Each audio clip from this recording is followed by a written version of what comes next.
petite question rapide. Est-ce qu'on aurait pu faire mieux aux accords d'Évian, puisque nous sommes à la... Alors, comment aurait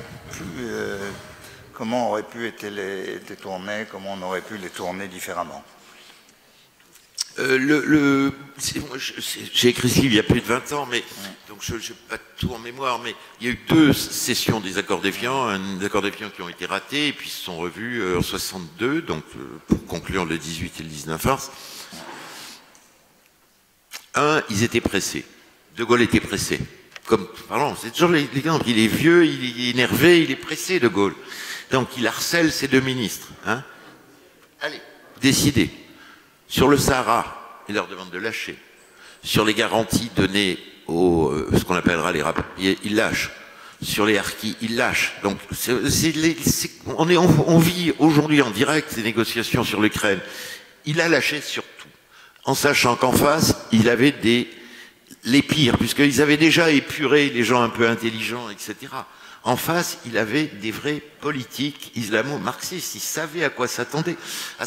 Mais il voulait, comme Trump, s'en débarrasser. Je ne veux pas critiquer, moi j'ai un infini respect pour le génial de Gaulle de 40 et sa force politique, mais ce de Gaulle de 62, c'est plus le même. Peut-être qu'il ne peut pas faire autrement, peut-être qu'il arrive trop tard pour trouver une solution, peut-être que c'est trop tard. Mendes aurait pu peut-être agir en 54, on aurait pu peut-être trouver des solutions. C'était déjà trop lancé, mais contre ses ministres, il va laisser les clés du pays à des gens dont il sait qu'ils ne seront pas des démocrates, pas des compétents. Il n'y a pas à s'étonner de trouver l'Algérie dans l'état où elle est aujourd'hui, nous haïssant, ayant volé tout ce qu'ils peuvent au peuple pour pouvoir s'acheter des immeubles sur les Champs-Élysées, et opprimer un peuple magnifique. Voilà, il le savait.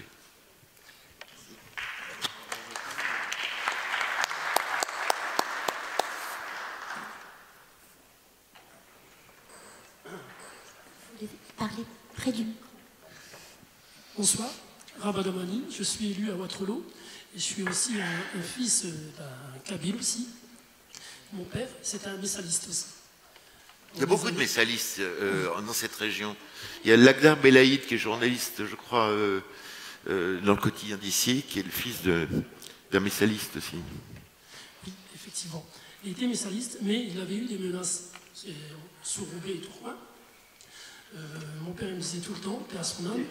Oui, mon père me disait tout le temps, il me dit oui, il y avait eu des menaces, et les gens disaient qu'ils étaient proches du FLN, ils disaient mon père, retire-toi des messalistes parce qu'il y aura des règlements de compte. Il y a eu des règlements de compte sur Roubaix et Tourcoing, il s'est retiré, mais il s'est caché. Et après, il a fait un semblant d'être avec le FLN, parce qu'il y a eu beaucoup de menaces. Et vous savez aussi, juste une information, il y a beaucoup d'Algériens ou d'origine algérienne qui sont proches du peuple juif, qui aiment les juifs. C'est parce que, en fait, le problème qui se pose, c'est avec les gouvernements. Vous avez bien parlé du gouvernement algérien. C'est vrai, certes, c'est une dictature, ça c'est clair. Moi, tous les ans, je vais en Algérie, c'est pas bouger. C'est strict. On ne peut pas dire un mot, ça c'est clair. Et le peuple algérien, la majorité du peuple algérien aime les juifs. Ils ont vécu avec eux. C'est à peu près la même chose. Il y a à peu près les mêmes... la religion musulmane se rapproche aussi de la religion juive, c'est une religion monothéiste. Et puis, malheureusement, en ce moment, avec les médias, on en fait une majorité. On cible seulement les jeunes de quartier, et ainsi de suite. On est aussi une majorité qui est, c'est vrai, silencieuse. On ne se manifeste pas trop, parce qu'on a aussi nos vies. Moi, j'ai une vie sociale correcte. Comme beaucoup de personnes d'origine algérienne, je suis français avant tout, et j'ai des origines. Et c'est juste une information que je veux vous donner, parce qu'on fait des amalgames. On dit que tous les musulmans sont antisémites, c'est pas vrai. En tout cas, pas nous. Pas... Oui, bien sûr, c'est juste une information que je voulais vous donner. Mais vous avez raison. Et alors, sur 2 points que je voudrais voir. Les messalistes, ce que me disait Lakhdar Belaïd, donc les journalistes, le quotidien d'ici, c'est La Voix du Nord, que vous connaissez peut-être, Lakhdar Belaïd, qui est un type tout à fait remarquable. Et un copain me disait que son père était messaliste, et je crois que les chiffres dans la région du Nord, c'est 800 à 1000 messalistes qui sont assassinés. Et la guerre entre messalistes et FLN en France fait 10 000 morts. C'est le FLN qui est à l'œuvre. Il faut éliminer les messalistes qui sont souvent des militants syndicaux, souvent des gens beaucoup plus rationnels, et c'est effrayant. La deuxième chose que je dois dire, c'est peut-être qu'il y a aussi des liens. Bien sûr, moi je suis tout à fait d'accord avec vous, j'étais un peu gêné par la polémique autour de Georges Bensoussan qui essentialisait certains musulmans, et puis il faut dire que les Juifs et le peuple berbère ont une relation particulière aussi. Il y a quelque chose, il y a la Caïna, cette Jeanne d'Arc qui s'est convertie au judaïsme, etc., et qui reste entre nous, avec nous. Il y a un sens de la liberté. Moi, je l'ai souvent constaté, les plus beaux textes aussi, c'est pas un juif qui les a écrits sur les Kabyles, c'est Albert Camus, qui était particulièrement très proche de ce peuple libre. Ouais. Merci. Une autre question? Ah, moi. D'abord. Oui, oui, oui. Monsieur, bonsoir. J'avais préparé une question, mais je ne vais pas vous la poser. Mais non, mais parce que ce que vous avez dit, je suis d'accord avec vous. Je ne sais pas si votre film, enfin, avec celui que vous avez fait avec M. Stora, est passé sur quelle chaîne? Sur France 2, si vous tapez, il repasse souvent, Oui. il doit être sur YouTube, ça s'appelle Bon, C'était la guerre d'Algérie. Oui, en réalité, je l'avais enregistré. Et puis, vous savez, moi, des choses comme ça, j'en ai vu plusieurs déjà. Et à la fin, je me dis, je suis né en Algérie, hein, j'ai 76 ans, et ce genre de reportage, de film et tout, pour moi, c'est de la redite. À la fin, je ne regarde plus. À la fin, je ne regarde plus. Alors, si vous me permettez, je vais compter sur vous pour changer un mot de vocabulaire. À savoir, faites-moi plaisir, aidez-moi, ne dites plus rapatrier. Oui, c'était ironique, hein, comme vous l'avez Ah compris. non, mais je suis sérieux là. D'accord. Moi, c'est pas ironique ce que je vous dis. Non, non, parce que moi, quand j'étais jeune aussi, venant d'Algérie, on me disait, vous êtes un rapatrié, je ne savais pas, je disais oui. Mais après, j'ai grandi. Puis je me suis dit que un rapatrié, il ne paye pas son voyage. Parce que le bateau, on l'a payé. D'accord? Donc les gens ont payé leur passage. Je ne sais pas si vous êtes d'accord avec moi. Non, je suis revenu en avion, mais on a payé aussi. Pardon, monsieur? Je n'ai pas compris. Non, non, mais je suis d'accord avec vous. Non, non, c'était un mot ironique d'ailleurs, c'était un mot vintage, comme on dit maintenant. Bon, mais sinon, je ne sais pas quel est votre public. Franchement, je ne sais pas quel est votre public, parce que moi, je me suis rendu compte, les gens qui avaient, bon, ça fait déjà un petit moment, les gens qui avaient 40 ans, 45 ans, l'Algérie, ils ne connaissaient rien. Ils ne connaissaient rien du tout. Moi, j'ai été dans une école à Tourcoing, on m'a demandé s'il y avait des églises en Algérie. Bon, alors là, j'arrête, parce que c'est pas la peine. Donc je me demande à qui s'adresse, vous avez quel public? Parce que l'Algérie, écoutez, je crois que réconciliation impossible, etc., je pense qu'il faut fermer le livre et puis c'est terminé. Voilà. Ça c'est mon avis personnel. Mais si vous êtes historien, c'est normal que vous racontez. Moi, je n'ai rien à raconter. Merci. Je cherche.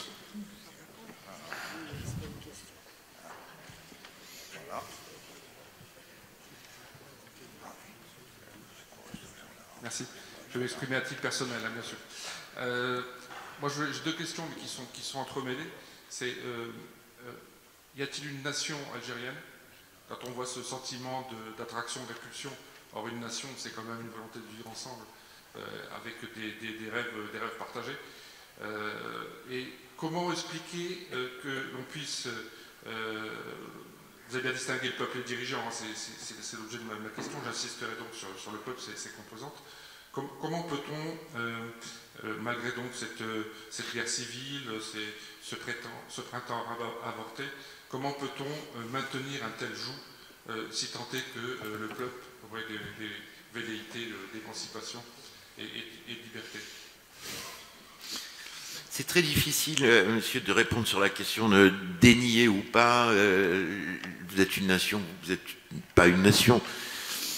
C'est très difficile de juger. Alors, selon les critères d'Ernest Renan, vous avez fait, en tout cas, le discours à la nation de 1865, je crois, tous les critères ne sont pas remplis. En tout cas, le rêve partagé pour un avenir partagé, le plébiscite de tous les jours, je ne suis pas sûr qu'il ait lieu en Algérie envers M. Tebboune et les généraux mystérieux qui dirigent et pillent ce pays. Peut-être y a-t-il dans la musique, dans la culture, une forme de nation. Difficile de dénier cela. En tout cas, il faut prendre une loupe rhénanienne, Ernest Renan, pour regarder ça.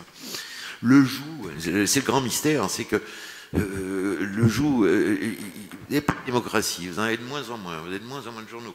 On voit vraiment ce que me disent les Algériens qui on est en lien quand on peut leur parler, que c'est en fait qu'il y a une régression autoritaire encore plus que sous le précédent président qui a fini en momie.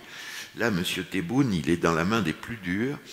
Il ne peut pas de presse, pas de parti politique, une vraie terreur qui fait qu'elle n'est pas propice à l'expression algérienne. Là-dessus, une éducation qui ne se fait pas, donc pas d'élite. C'est très difficile pour ce pays, effectivement, de trouver. Donc pas d'élite, pas de formation, pas de progression. Les meilleurs s'en vont ou pas. Non, c'est véritablement inquiétant. Quand on voit le développement marocain, par exemple, la jeunesse marocaine, il se passe vraiment des choses au Maroc depuis 20 ans, et l'Algérie ne fait que régresser. Et la haine, l'antisémitisme d'État, l'anti-France, là, qui devient délirante. Enfin, il faut lire les communiqués récents. Moi, je reçois, avec le comité Boualem Sansal, on reçoit c'est le pire stalinisme. Vous avez 50 mouvements qui viennent insulter la France dans des communiqués qui vous arrivent pas, mais c'est âgé continu.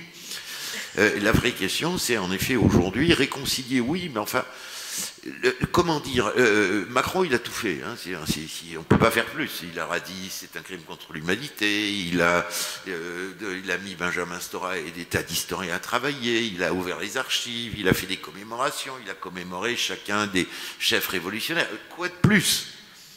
Ce que veut le gouvernement algérien, et ça ne sera pas suffisant, c'est qu'on s'agenouille comme si on avait été des nazis. C'est de faire le geste de Willy Brandt au ghetto de Varsovie. C'est ça qu'ils veulent. Et il n'est pas question de nazifier la France. Il faut regarder son histoire coloniale en face, assumer ses erreurs, mais il n'est pas question de nazifier la France. Et hélas, dans la ligne modérée, parce qu'au gouvernement, il y a deux lignes modérées, si j'en lis les journaux, si j'en écoute, vous avez une ligne modérée de gens qui veulent calmer le jeu à tout prix. Monsieur, le très brillant ministre des Affaires étrangères, monsieur, j'ai oublié son nom là, comment il s'appelle? Comment il s'appelle déjà? Barreau, ouais, il ne marquera pas l'histoire. Celui qui, quand il va en Israël, il a le truc jaune, et quand il fait 30 km, il va voir le président de l'autorité palestinienne, il a peur, il enlève le badge jaune. Voilà, notre ministre des Affaires étrangères. C'est toute une force de conviction. Je veux dire que dans le combat qu'on mène pour la liberté de Boualem Sansal, c'est de là que viennent les moins républicains, disons. C'est pas eux qui nous aident. On n'arrête pas d'avoir des gens, oh, faut calmer le jeu, faut calmer le jeu, faut calmer le jeu. Et que dans ces choses-là, je dois dire, et c'est pas tout à fait ma sensibilité politique, mais je le respecte, la seule oreille qu'on a eue, c'est le ministre de l'Intérieur, M. Retailleau, qui ne s'est pas couché devant les Algériens, qui fait preuve d'un courage et d'une rectitude et d'une amitié envers Boualem Sansal qui font mon admiration. Voilà, donc tout le monde n'est pas égal dans ce gouvernement. D'ailleurs, il a témoigné dans le livre de Boualem Sansal. Hein. Bruno. Pour confirmer vos dires. Connaît-on les dessous du choix de la France concernant de Macron, concernant le Front Polisario, et donc, qui a pris le parti du Maroc et non pas de l'Algérie? Y a-t-il quelque chose en dessous des négociations. J'ai pas d'informations, sinon que ça a effectivement rendu les Algériens foudrages. Mais il faut rappeler que... Gâter les choses. Oui, mais il faut rappeler, que les Américains sont sur cette ligne, qu'on s'est rallié à une opinion majoritaire, et que, quelle que soit la relation qu'on a avec la France, on est un État souverain, on n'est pas une principauté qui demande des ordres à Alger, quoi. Donc, je ne connais pas le dossier, la légitimité, etc. Mais rien ne peut justifier le comportement de l'Algérie que vous voyez détaillé tous les jours dans les journaux. J'arrive.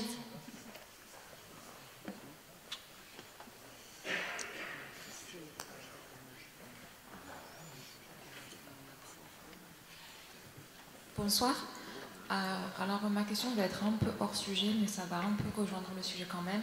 J'aimerais savoir si vous n'avez pas l'impression que la démocratie est un concept qui se perd dans le monde, parce que quand on voit que Trump a été élu et qu'il fait tout afin de supprimer la science ainsi que les archives, il a supprimé le droit d'avorter. En fait, on a l'impression d'assister à un premier exemple qui va permettre à d'autres dictateurs et à d'autres personnages qui ne sont pas issus de la politique et qui ne sont pas issus de grandes écoles, de l'ENA ou autres, de laisser libre cours à leurs projets politiques personnels. Vous avez raison, hélas. C'est très inquiétant ce qui se passe. On sent depuis une vingtaine d'années que les populismes, que les solutions simplistes, que l'envie de l'homme providentiel, que la peine de mort, tout ça remonte dans les études d'opinion. C'est lent, mais on le voit apparaître des majorités qui disent finalement un homme fort qui restreint la liberté, etc. Donc il y a cette dimension de populisme qui est là. On veut des solutions simples, on veut de l'efficacité, peut-être parce que les démocraties sont plus complexes et pas toujours efficaces, ou pas assez efficaces, hélas. La deuxième notion, c'est que les réseaux sociaux, l'image, l'émotion, ça crée de l'émotion. Et que c'est jamais bon l'émotion pour la politique. L'émotion, c'est Goebbels, c'est la radio. Les médias émotionnels créent des pensées simplistes et des réactions émotionnelles. Le président de Disney a dit cette phrase il y a 5 ans, moi, ça m'a frappé et ça me fait trembler aujourd'hui. Il a dit « Hitler aurait adoré les réseaux sociaux ». Et c'est vrai que le règne de l'émotion, de la pensée simpliste, de la post-vérité, de la fausse vérité, du martelage, est effrayant. Quand on voit ce qui se passe avec Trump, je ne dis pas, à la différence de Jacques Attali, qu'il est Hitler. On ne connaît pas la suite de l'histoire. Je dis, il y a quelque chose dans ces démocraties illibérales, avec des solutions d'hommes forts qui finalement sont confortés. Regardez même, dans un exemple européen, Orban tient son pays, est constamment réélu en restreignant les libertés. C'est en effet inquiétant et pour l'heure, l'Europe reste cet îlot où il y a encore un peu de place pour la démocratie, mais comment dire, ce tsunami émotionnel que sont les réseaux sociaux amène de la bêtise, amène des simplifications, amène des solutions. Enfin, est-ce que Trump, qui nous fait un peu parfois mal à la tête, on ne comprend pas ce qui se passe, il aurait été élu sans les réseaux sociaux? Je ne suis pas complètement sûr. Je pense qu'il y a un primat à la grande gueule et au simplisme. Voilà. Pire, on ne sait pas. Mais rappelez-vous, il y a 5 ans, on a vécu dans la soumission collective avec nos petits papiers, nos petits papiers qu'il fallait signer. Moi, j'étais terrorisé d'aller faire mes courses à 6h10, rappelez-vous. On a vécu ça. Je ne dis pas que c'était de la dictature. Probablement, le pouvoir avait raison. Mais la soumission volontaire, c'est depuis la Boétie, la servitude volontaire, c'est aussi un concept humain. Et il faut rester vigilant. Vous avez raison, mademoiselle.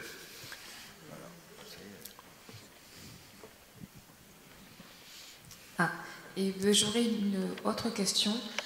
J'aimerais savoir si vous ne pensez pas que le fait que Trump avait été élu a fait qu'on a rapproché l'État avec la religion, et donc ça va donner naissance à cette division dans la société américaine, avec une certaine transformation de l'histoire ainsi que du futur, avec un brain drain de tous les cerveaux américains qui sont dans toutes les universités telles que Harvard, telles que Yale et autres. Et ils vont venir en Europe, sauf que l'Europe est un continent qui est un peu massacré financièrement, j'ai envie de dire, du fait du poids de la dette, du fait de la guerre, du fait de l'Ukraine. Et ça reste compliqué pour nous en tant que pays, avec l'Allemagne qui reste nos collègues les plus forts, j'ai envie de dire, de faire face à cette... On aura, comme dans les années 50, après le macartisme, des intellectuels, des artistes qui viennent en Europe. Mais enfin, alors bon, cela dit, on ne connaît pas l'histoire et la fin de l'histoire de Trump. Le nettoyage des universités américaines, peut-être que par moment elles avaient besoin d'être nettoyées aussi, parce que quand on a vu, c'est pas récent, mais ce wokisme, moi j'ai failli envoyer mon fils à Berkeley, il y tenait, outre que c'était très cher, mais enfin j'ai quand même essayé d'étudier, et des intellectuels, des universitaires, des psychanalystes ont dit non. C'était il y a 5 ans, hein, le wokisme est tellement terrifiant, n'envoie pas ton fils là-bas, et je suis très content de ne pas l'avoir envoyé. Donc on a peut-être un retour de bâton aujourd'hui trumpiste dans les universités qui elles-mêmes, comme Sciences Po Paris, ont été vérolées par LFI et par une pensée, disons, anti-française et parfois antisémite, oui. Enfin, le spectacle de Sciences Po Paris qui vient d'être repris en main, c'est une influence américaine aussi. Donc,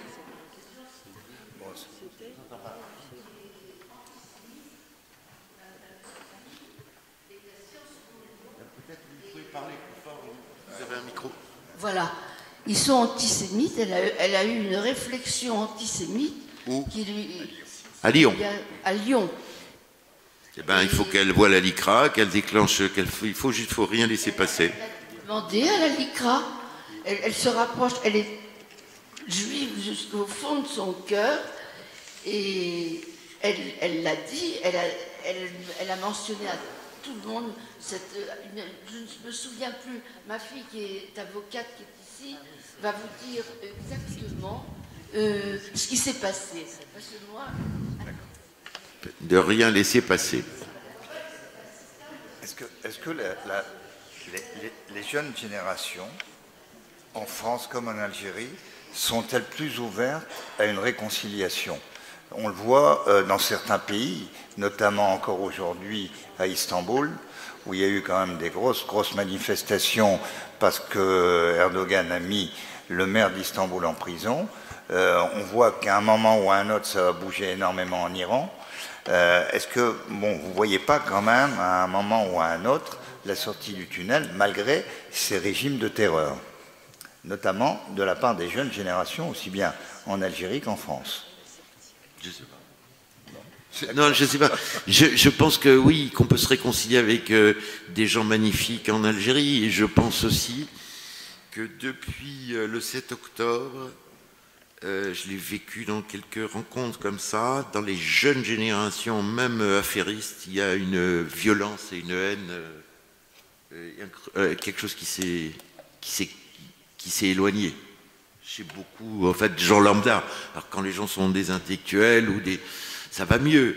Mais moi, je sens au contraire parfois un durcissement. Je suis chez certaines personnes, c'est pas général, mais j'ai senti chez des gens très éduqués, etc., d'une grande violence qui sortait après le 7 octobre, qui n'était pas propice à la réconciliation. Et en même temps, il y a des gens, je vois là à Dijon, il y a des militants musulmans qui voient les Israéliens, il y a des groupes. Donc c'est comme la nature humaine, il y a des rapprochements, il y a des éloignements. Mais je ne suis pas très optimiste pour l'instant. Pour l'instant. Je crois que, pardon, il n'y a que la laïcité et la France qui peut réconcilier. Je veux dire, à partir du moment où on essentialise les gens, moins facile. Oui, bonsoir. Je voudrais revenir à la personne du général de Gaulle que vous avez évoquée. Vous en avez parlé comme un vieux général à la retraite. Il faut toujours se méfier. Pas à la retraite, pas à la retraite. Pas à la retraite. Il était peu d'activité. Qui était pressé d'en finir et qui aurait d'une certaine manière bradé l'Algérie en voulant accélérer le fil de l'histoire. Dans le sursaut, François-Olivier Gisbert avait montré une autre personne, un général cynique, manipulateur, qui dès le départ voulait séparer les variables, qui dès le départ voulait considérer que France et Algérie ne pouvaient rien faire en commun, que de par la nature de leur ethos respectives, rien ne pouvait se faire et que le mélange, la fusion n'avait pas de sens. Pensez-vous qu'il avait tort? Alors, deux choses. La première, je pense que c'est une évidence, il n'y a pas que Gisbert qui le dit. De Gaulle ne croyait pas absolument à une Algérie mariée à la France. Il n'y croyait pas. Là où je diverge avec Gisbert, je ne pense pas qu'il soit un cynique qui arrive au pouvoir en disant « Je sais, quand je monte quand je dis, je suis passé le 13 mai 58, je vous ai compris », qu'il est totalement cynique. Je pense qu'il cherche des solutions. Il cherche une solution et il va essayer d'appliquer une solution parce que entre sa conviction, en effet, c'est pas possible de se mélanger, et la situation, il va essayer de trouver une solution. Il va emprunter pendant quelques mois le chemin de Mendès-France. Il va essayer de faire émerger des élites démocratiques. Et à la différence de Gisbert, je pense que c'est pas un cynique total. Il est cynique par moment, mais tous les 6 mois, il se prend un mur. Il se prend un mur parce qu'il veut faire émerger 16 septembre 59 le discours. Il veut faire émerger des élites musulmanes. Il dépense le plan de Constantine, c'est énormément d'argent en 1960. Des milliards d'euros d'aujourd'hui qui sont déversés en Algérie parce qu'on veut la garder. Il essaye. Les élites ne sont pas au rendez-vous. Le FLN prend de plus en plus d'importance. Les messalistes sont totalement éliminés. Ils essayent de faire revenir en 59 Messali dans le jeu. Messali dit non. Donc je ne crois pas que ce soit aussi simple que le cynisme absolu. C'est un vieux général en effet qui ne croit pas au mélange entre l'Algérie et la France, qui s'en méfie, Colombey, les 2 mosquées, etc., mais qui va merder pendant 4 ans. Je veux dire, merder au sens que, voilà, il croit avoir des solutions et il se prend, enfin, je reporte à mon livre où je le raconte de manière plus détaillée, jusqu'à cette précipitation extrême qui va mener aux accords d'Évian qui sont bidons total. Enfin, je veux dire, les accords d'Évian, c'est un bout de papier qu'on déchire, rien n'est respecté, rien. La circulation, les biens des Français qui devaient être conservés, la libre circulation, la respect des religions, enfin, on se fout de la gueule du monde, quoi. Voilà. Hélas, je pense que c'était pas que du cynisme. Mais bon, c'est une nuance.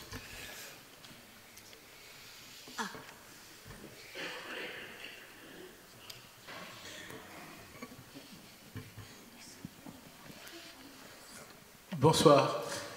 Vous n'avez pas parlé des accords de 1968 qui aujourd'hui posent problème à beaucoup d'entre nous. C'est quand même des accords qui n'ont plus de sens, enfin, qui n'ont plus de sens du tout. On est d'accord. Je voudrais avoir votre avis. Oui, bah, je suis d'accord avec vous. Je ne suis pas un grand spécialiste des accords de 68, mais ça donnait la fiction qu'il y avait encore entre nous des liens, etc. Je suis d'accord avec vous, évidemment. Sans compter qu'il y a eu d'autres accords après, et puis Sarkozy aussi a fait un truc privilégié pour les diplomates, les trabandistes, etc. Enfin, il y a vraiment un truc à tiroir, et pas que les accords de 68, d'ailleurs. Mais ce que je constate, c'est en effet, bien sûr qu'on a besoin des Algériens, bien sûr qu'il y a une forte communauté algérienne en France, bien sûr qu'on a besoin des services secrets algériens, bien sûr que, etc., etc. Hein. Mais sur cette question, la France doit se tenir, doit être respectée, quoi. C'est tout. C'est pas. Et je trouve que entre faire la guerre à l'Algérie, même diplomatiquement, il n'y en est pas question, mais on était un peu serpillère ces dernières années, quoi, ou ces derniers mois.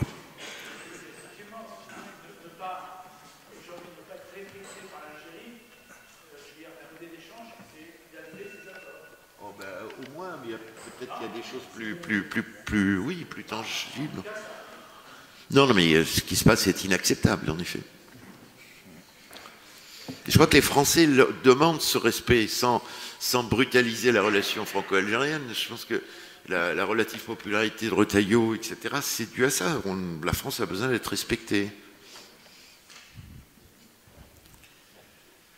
Et, enfin, pensez-vous que la littérature et le cinéma ont un rôle plus puissant que la politique dans cette réconciliation? Écoutez, oui, parce qu'au fond, l'Algérie, pour les Français, c'est par exemple deux grands écrivains. C'est Kamel Daoud, qui a eu un passé islamiste, qui a eu le prix Nobel, et qui a fait un chemin, prix de Goncourt, pardon, qui a fait un chemin très important depuis toutes ces années. C'est Boualem Sansal, dont on a parlé, qui sont à la fois des très grands écrivains français et des très grands écrivains algériens, on dira dans le sens où on veut. Eux, ils resteront pour une éternité ou une durée, et bien plus que M. Tebboune, qu'on va oublier dans la litanie des petits chefs algériens.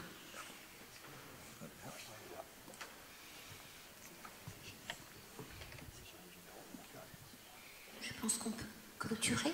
Une question? Monsieur Benhamou, au nom de... Tout d'abord, je vous remercie d'être venu à Lille, d'avoir été notre invité, et au nom de toute la communauté, recevez ce présent. Oh, merci. Voilà. Merci à vous en tout cas.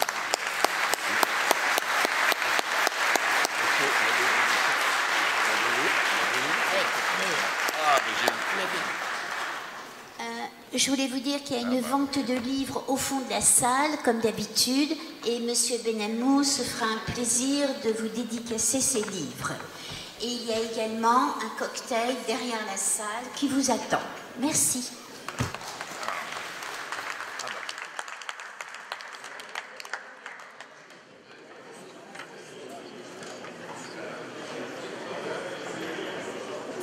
Bravo,